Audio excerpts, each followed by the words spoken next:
check the channel if we lose this one. It says we're live, so we're live on the other channel. Turn off the phone. Looks like we're live on this one too. So if you're on my page, you should have a live that has me better and further off. We did snip the questions, so Janelle Van Cleve and Melissa Livingston, Janelle. we are not going to forget you. So hopefully you connected this. I'll give you guys a second to click to the one that says DHQ&A and not this one, and I will see you in a second. So I don't want to disconnect you three ladies. I'll give a few minutes before we start on the other ones, but I'm going to go over to the computer now. Janelle's from Nebraska, and we have one of her colleagues here at the meeting. Oh, cool. Jessica. 18 playbacks, 5. I don't know what any of that means. Okay. Thank you, ladies, for being a part of this. So I want to back this up so we can get all. Can we come into? Dump in the trash. Yeah, back. Here we go. Sure. And then We'll just squish around. Okay, I'm going to see how much room I made in my put my box. glasses on. Enough for now. Enough for You now. coming around? No, it's anesthesia and pain. Amy doesn't want to be in it, and you know me, I don't care. So what's the other question that we had, Amy? Pass me that one. Good. Here, I'll read it. So Kathy Campbell, we answered. All right, Janelle, it says we recently have our anesthesia providers placing tap blocks for the mode of anesthesia. I know that the ultrasound is bundled in the CPT code, but can you charge for the ultrasound when it's the mode? Well, is that add-on code or is it not an add-on code? It's not an add-on, but I don't know why she's saying mode. I think I thought it was part of the global component. It's just like using a kaleidoscope I think my laptop for your mode of anesthesia. You don't unbundle your MAC blades to get your tubes in. So why would you be So able there's to no break up? MAC or no general, just tap She's blocks? saying that they're That's placing tap blocks as the It's a mode of mode. And she anesthesia. wants to know if she can use fluoride. Let me tell you my Ultrasound. opinion, and then I can tell you, because I honestly think if it's the add-on code, I know you can't bill it by itself. Yeah. So the answer is always no on the add-on code. On the ultrasound that is not the add-on code, which I think is the one that goes with the tap block. 7694. Yeah. Yeah, that one might be insurance dependent. Wait, So- I think a tap bundles the guidance, doesn't a If tap it block bundles, Yeah. yeah, if it bundles, then It says that it's inclusive. You It's- can't bill yeah, it separate. okay. So what you're doing, in my opinion on is kind of like defragmenting, which is an issue that payers have, right? So if you I'm gonna look build it up. Can I? the block, let's say it was not the mode of anesthesia, it would be wrapped into the 60,000 series code because TAPs bundle guidance. What you're saying is, We're not okay, billing the block.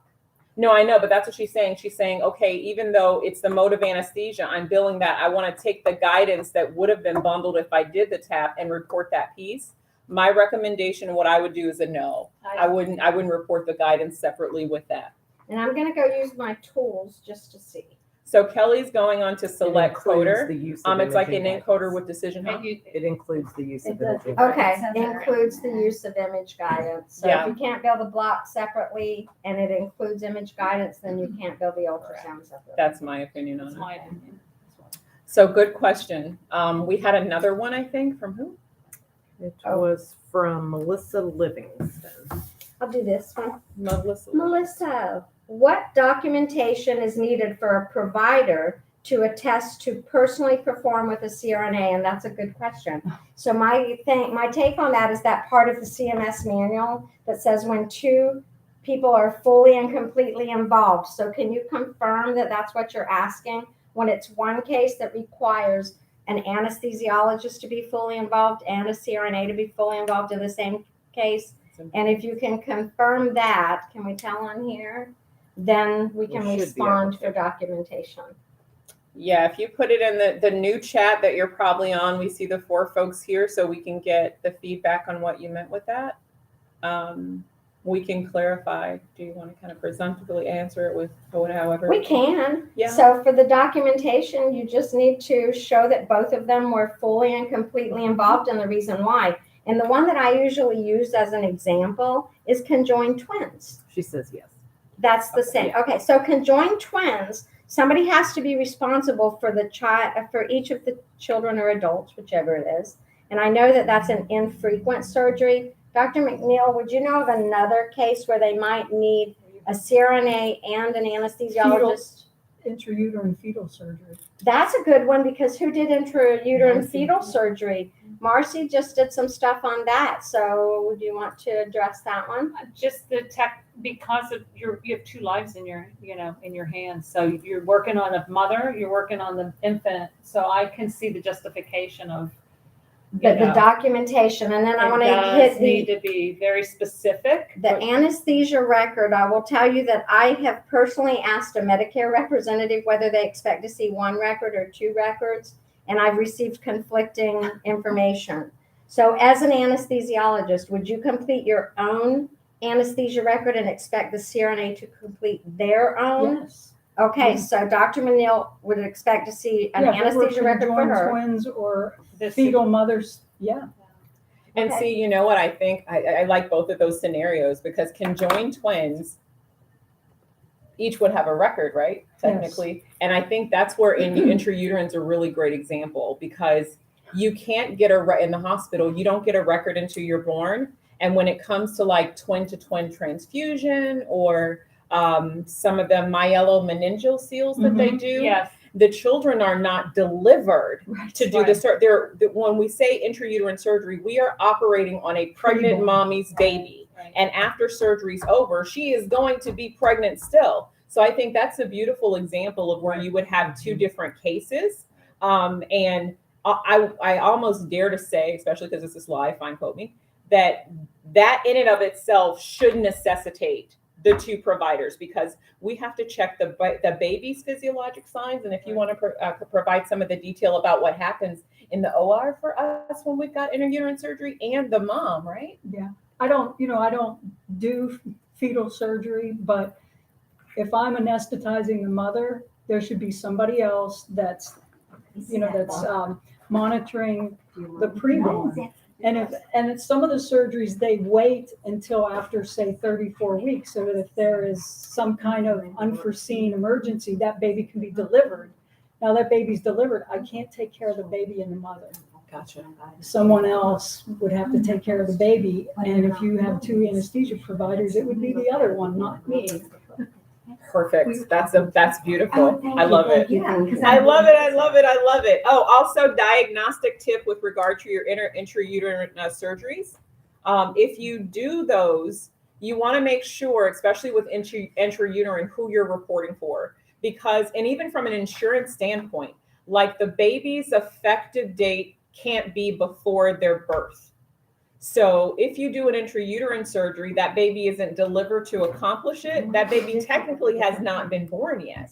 So you want to make sure the diagnosis that you report, we feel like, thank you, we don't actually have a really good idea. We don't have a good code. I think there should be a better and a higher value code for intrauterine. Absolutely. So ASA, you've got folks kind of calling on you to maybe create that, some of the societies to do that, to give us a better code. But for now, that does get coded at 00840. But remember, because you're doing surgery on a pregnant mom, you're talking about her condition. So the 035 codes, it says fetal condition affecting management or mother or requiring encounter, that goes on the record. If it's a myelomeningeal, you don't want to put that, because what you're saying is mom has it. Right. And then you're affecting her kind of care and things like that. So Her medical history too. yes, yeah, her medical history Forever. for real. Forever and ever and ever. Once we find out how to pull back diagnoses, that'll be a conference in and of itself, because I would will. personally use it myself, right?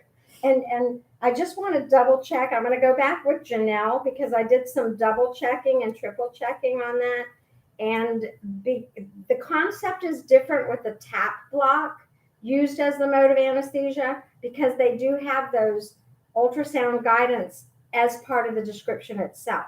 But if you did like a brachial plexus for a shoulder surgery, and you used the brachial plexus as the mode of anesthesia, that's not bundled into the ultrasound guidance. But because the code description for tap, by 2023, it likely will be. But The tap block, we know because it's included in the description. Because So that then- was a double check, triple And check. I'll just break in here and say that you really cannot do a tap block unless you have direct visualization in the operating room where you use ultrasound. You can do a brachial plexus block without ultrasound. Okay. So that's probably why the one is bundled and the other is not, but soon it will be bundled Nice. because they expect everybody to start using ultrasound. Yeah, Even us I mean, dinosaurs. like I agree because your Mac blades and your Millers that you use to get the endotracheal tubes in I gotta are go not. And our back. glide Yeah, and scopes. they're glide scale. They're not separately reimbursable. It's part of the global fee. So this is surprising to me. Yeah, but everybody needs to use a Mac blade. Not everybody needs to use ultrasound for true. certain Guidance. blocks. Yeah. That's true. For a tap block, you do, but for a brachial plexus, an axillary, occipital, femoral, you don't need to, popliteal, you do not need to use ultrasound.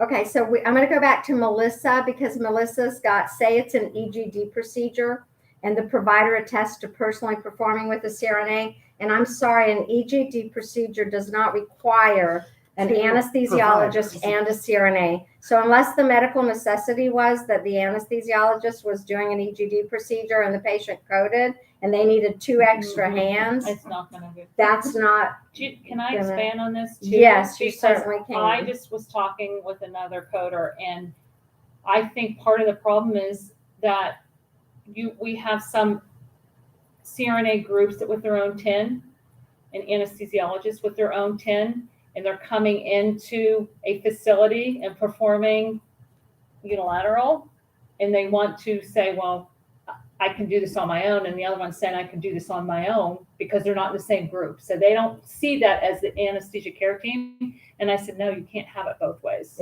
That's a Yeah. challenge Still. too, because you're double billing me as a patient. Right.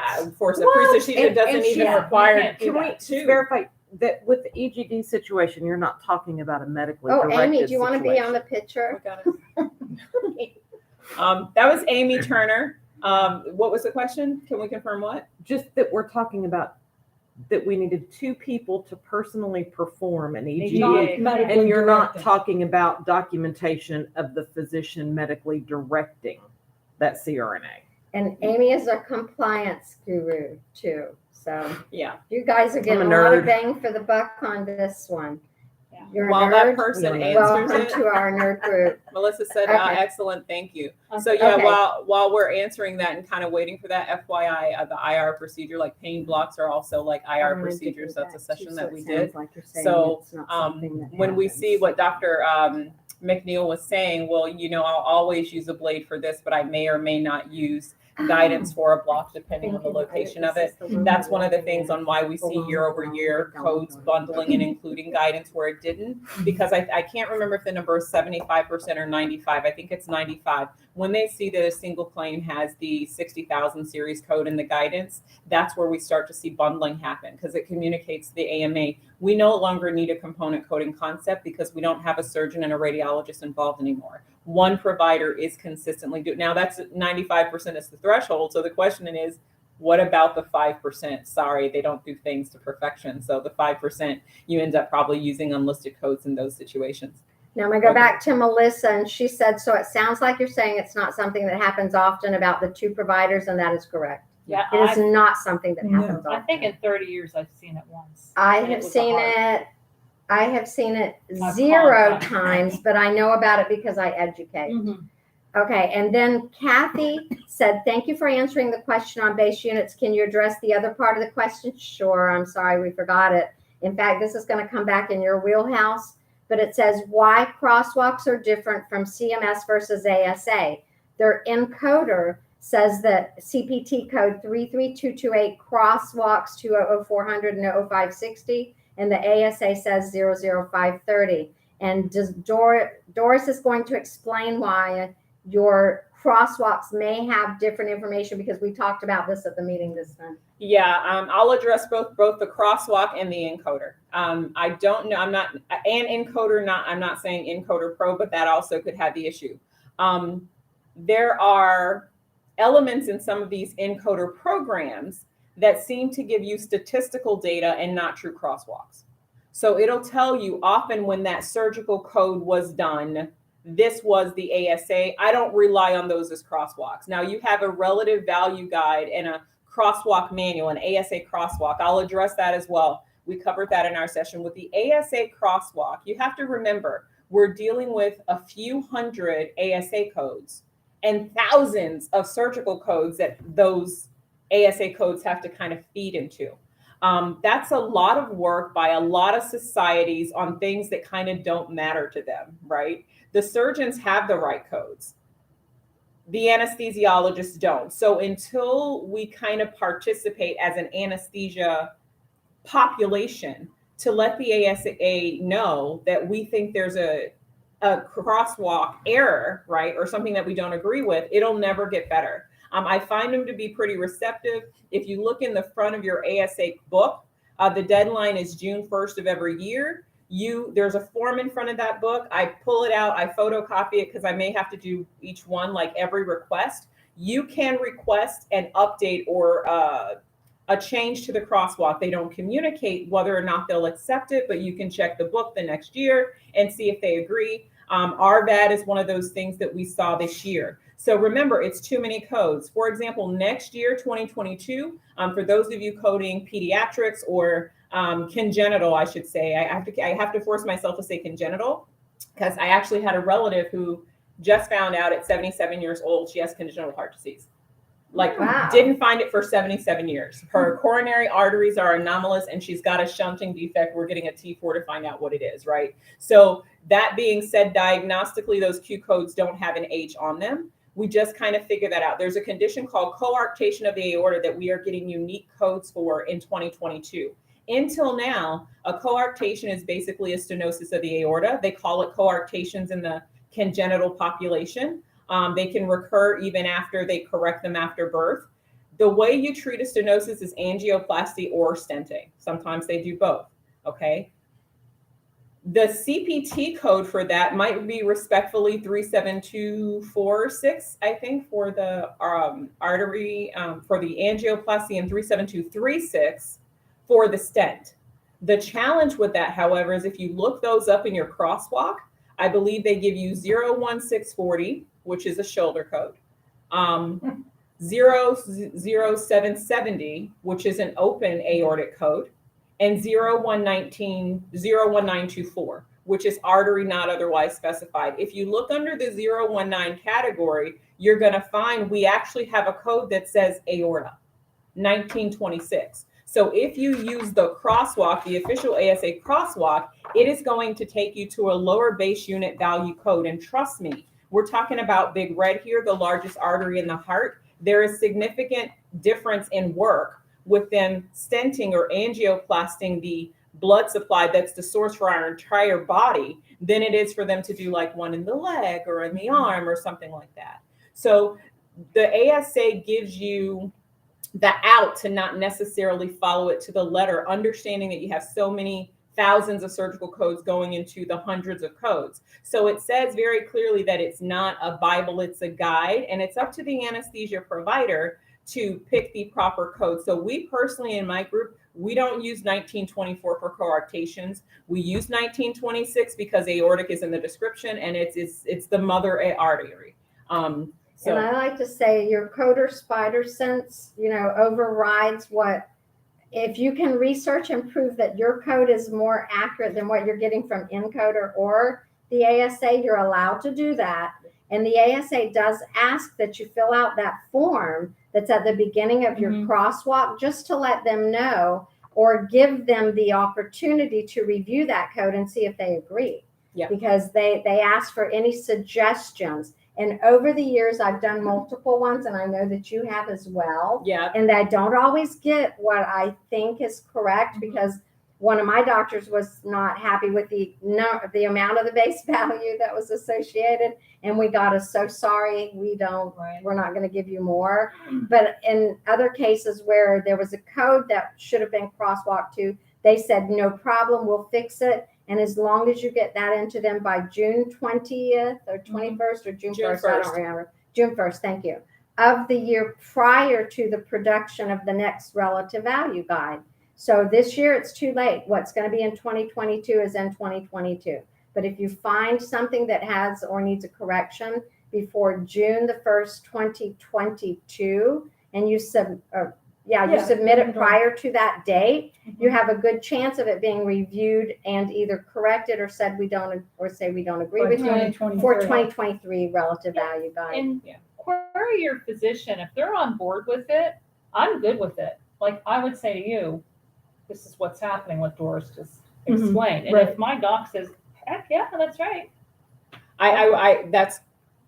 That's good, but I think just because some providers will often go, wait, I get more for what? Yeah, use that one, right? So That's not what I meant. Don't show them the units. Just say, is it this or That's this? right. Don't show them the units. Yeah. Just say which one is more applicable to what we're doing here. Exactly. And that was the I rationale that we did for the this ventricular one. assistance This device. So is if you're doing VADS this year, for RVADs and LVADs, VADs are ventricular assistance devices. They are devices put in the heart to take the load off the heart and do what that ventricle would do.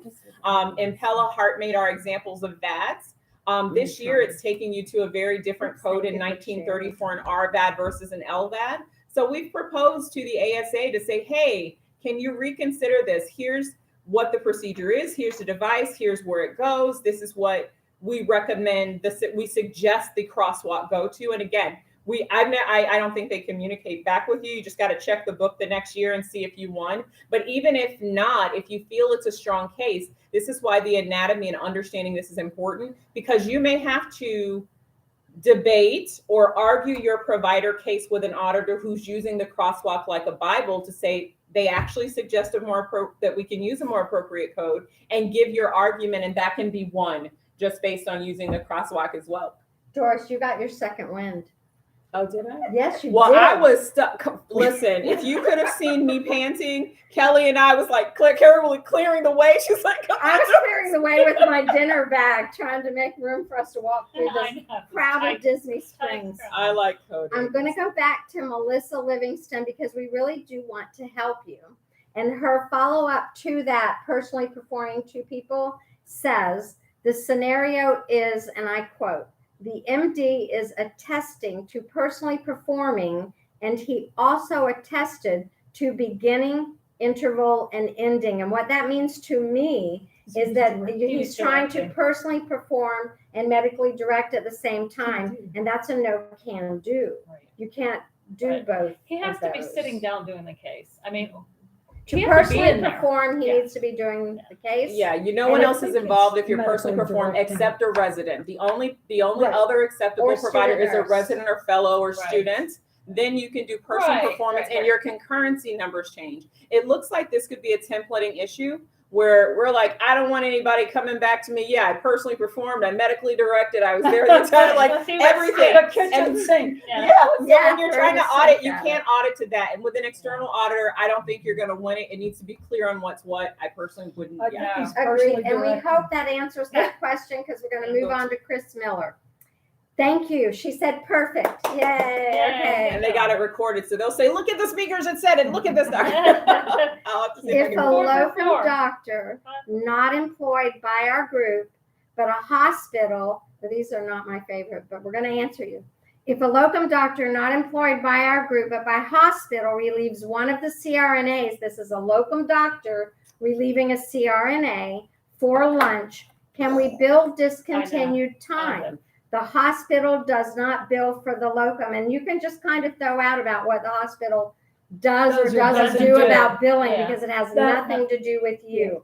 Our issue here is that you have a doctor who has specific modifiers associated with physician work is relieving a CRNA who has specific modifiers related for CRNA work. And that's why every compliance person you talk to and every consultant you ask will say, like providers need to relieve like providers. But I want to say that this is one of these somewhat gray areas because it says for a lunch break. Yeah. And I've seen some specific policies that will allow someone to step out and step in for lunch. But I still kind of contend that you're reporting the wrong modifier if it's the different physician relieving someone Yeah, else. but that physician Go ahead. cannot be medically directing anything else. It doesn't look like that. It's a locum doctor, so my guess is that a locum doctor by definition is one who steps in to fill. Oh, When no, we there's a have locums that shortage. have 4 rooms. Our locums So get your 4 locums rooms like I medically do. direct. I Yes. agree. If I they're agree there with for that. giving CRNA breaks, then they have no other responsibility. They go into the room, give the break, and that's all they do. They go to the next room, give a break, so that they have That's, no. yeah, no if that's other their only scope of responsibility. service, I agree. I think it's fine. But if Yeah, he's medically But if he's directed, medically directing, they're gonna all go to supervision. All those other rooms go to supervision while he's in there. I mean, it would be cleaner. Let's Yeah, get but if that you CYA from compliance real I mean, quick. it would be the cleanest thing if you had an MD relieving an MD and a Right. CRNA relieving a CRNA. That would be the cleanest I'm scenario. That's saying- Amy off Right, camera but that you're hearing. But I've it seen doesn't groups happen. where an anesthesiologist is floating Yeah. and he's breaking anesthesiologist CRNA, and that's fine. If it's the only thing he's doing, You can do Yeah, that. but it's Yeah. like, because you're equal, you're But I doc to think- doc instead of nurse to doc. And I It's the think that's- modifier mix that always Well, that's throws it true. for It's the me. locum Because thing you that throws it off cannot, Yeah. to you me. cannot report a claim. Well, let me take that back. I just talked to somebody who told me that someone had reported both an AA and a QZ for the same patient. They got double paid. Oops. I will not say who it was, where it was, or when it was, but they've corrected it, I'm Yeah. sure. And She said so I won't say that you won't get paid for those services, but you should not get paid for those services as both an AA and a QZ on the same claim. It's just like an 200% of the oxymoron. allowable, yeah. And I almost feel like we talked about this kind of walking over. I think when you have an issue where you've got the mixed or non-equal, not insulting any credentials, but non-equal providers or unlike providers relieving each other. This is just breaks, and the Yeah. CRNA was being billed as QZ. Yeah, and I think they Oh. say something about short relief and breaks. And There's a yeah. lot of frequently asked questions that will allow a short break for a meal or to relieve yourself. Who expects anesthesia providers to get a catheter while they're providing anesthesia so they can take a leak? Is that not rude? Oh, I've I'm asked so for one, they sorry. wouldn't give it to me. I'm sorry. I've asked for a bedpan, they wouldn't give it to me. A I diaper had is someone something. throw a chuck on A the floor diaper. and- Yes. Yeah. Sometimes Men my do mouth crazy runs. things. Men do crazy things. Yeah, we don't have the anatomy to do some of that stuff as female doctors. I think that's probably a bigger struggle for you. But hopefully that answered your question. I think the final point is just, hey, when you have unlike providers, I tend to err if you can't get guidance on the side of what will generate less reimbursement. Meaning, if you have policies that pay a CRNA less than what they pay a personally performed, I would likely just do the CRNA just because it's Right. I don't That's what I owe was you They're money. doing There's no CRNA loss. QZ. But then Yeah. the other thing that I'm going to suggest is that you go to your Medicare carrier, whoever it may be, and see if they address this in a frequently asked question, Mhm. whether it's a current one or an older one that says that you're allowed to give breaks, or that they have leave that up to the clinical judgment of the physician. See if you can find something like that. CMS Yeah, was because- being billed as QZ. That's what Chris Miller said. Okay. CRNA was being billed as QZ. I'm going to go back to see, was there anything else that we missed? I guess I should let So Amy, our technical expert, do that. Since we jumped on and off. And okay, now I'm going to ask for my friend Doris, Thecoder. Everybody who's listening, will you please give her a thumbs up on her page? Because thank you, one. I missed you. A thumbs up if you're listening, because we already know how good she is. So, and if you don't subscribe to Doris. We were trying to figure out how to do this and whether we should do 2 live, and then we're trying to talk Marcy and Dr. McNeil into doing a YouTube channel too, so they can spread the knowledge and all that Our good cool stuff. videos. Because yes, now if you were at the meeting, if any of you that are on were at the meeting and you got to see the really cool videos, Dr. McNeil and Marcy in their presentations included In my how to dining, do an intubation in my dining room operating in room. her dining room operating room with Andy. Andy, the very cooperative dummy, and I mean that literally. He wasn't an He was a ignorant dummy. person. He was just a dummy. So, and he had nobody from the fake lungs He had, down. right, Yeah. he had fake lungs and But we got to ahead. see the difference between the intubations, the difference between the equipment that they use for anesthesia, And it was a really great informational video, and I enjoyed it very much. So I did go, you need to You like put the these on. IV one? There you go. If the resident was present during a TEE, do I append a GC? Those are informational modifiers that are required when you have a resident involved in the case. So the answer is yes, if it's Medicare. Now, we can kind of debate about whether to do it for someone like United Healthcare, because at one point I knew someone from a teaching facility that was getting a reduction in payment when they reported a GC modifier, and that's not the intention of the GC modifier. The only insurance company that does anything towards supporting the resident teaching programs is Medicare. CMS, yeah. They Yeah, so fund if graduate you're- medical education programs. Yeah, they fund the GME or graduate medical education programs, and they don't reduce payment. So a private insurance company that will try to reduce your payment for a GC modifier, I would never report it to them if that's what they're going to do. They don't take out of their pocket to give. Somebody loves us. We love you too. We love you too, Melissa. Thank you.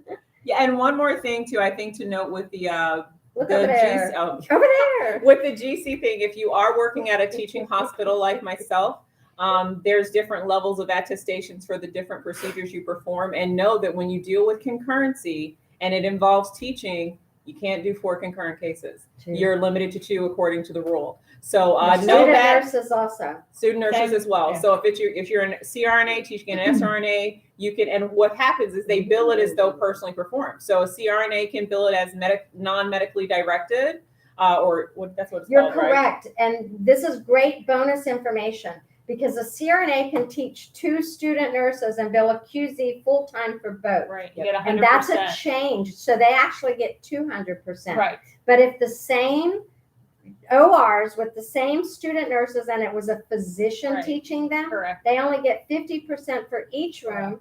And that's not right, but that is the way that it is. That's why you don't see very many. That's why, and it has to be a non-medically directed CRNA, and that's in the guidance from CMS. And if you need links to that, go Kelly's to. page, Kelly's Anesthesia Tips. She's on YouTube, and Perfect I Office do Solutions. Kelly's Anesthesia Tips, Perfect Office Solutions with an S.com, and there is a tab called Links.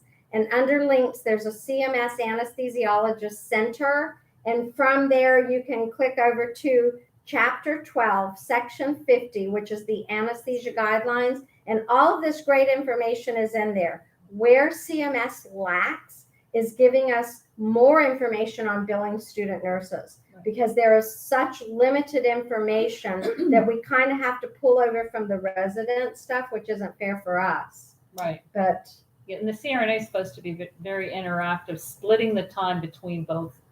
yes, they have to be there for the That's key portions right. and document it. People. But they get Resident to induction. decide. They They get to decide based but on the it is patient and the in type of need. anesthesia. Yeah. Yes. But yeah, but they can't be like. Oh, In the and lounge Melissa's doing from a nothing. teaching facility, so. thank And you. that's good. So if you, for the teaching facility, on that point that I was saying with different, when I audit, because I audit my team as well. So I audit other practices, but I'm the kind of the manager for my company. So I audit my team to make sure they're applying the teaching rules. I think where I have seen mistakes and errors is when you're teaching that there are different levels of attestation based on the service you're performing. What I do? Just look at that one. Oh yeah, sorry. It's like 2 things. I get confused, like squirrel. So if you're doing, for example, an arterial line or a pain block, you have a different level of attestation than if you're doing an anesthesia case. So depending on, and let's say it's a I don't even want to go there. Don't do that. Let's say you're in pain, because this is an anesthesia pain and ortho conference. We don't have an ortho representative here, but you're doing pain, for example, and you're doing maybe E&M in a teaching setting, right? Then the level of attestation is different for that as well. So you need to, in that manual, that's if you go to Kelly's Anesthesia Tips on YouTube, that link, she actually links to it as well. And you can actually get the hyperlink. Mine doesn't have hyperlinks on it.